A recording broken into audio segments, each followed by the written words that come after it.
Hello viewers, in this video I'll show you how to fix Instagram full following and follower list of other account not showing problem on Instagram. If you want to solve this problem, please follow the step. Step 1.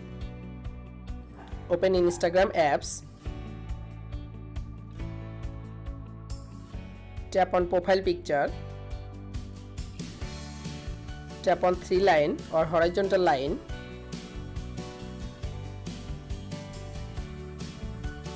Scroll down. Tap on help.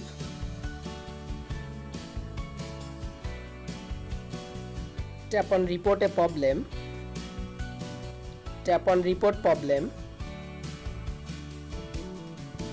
Again, click on include and continue. You can briefly explain your problem. Instagram full following and follower list of other account not showing problem.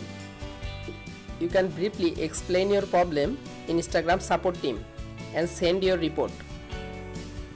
Open Play Store and update your Instagram apps latest version. You make sure your Instagram apps is updated. Open your Instagram apps. Tap on profile picture. Then you can show your full follower and following list on Instagram. If this video helpful for you, please subscribe our channel and like this video.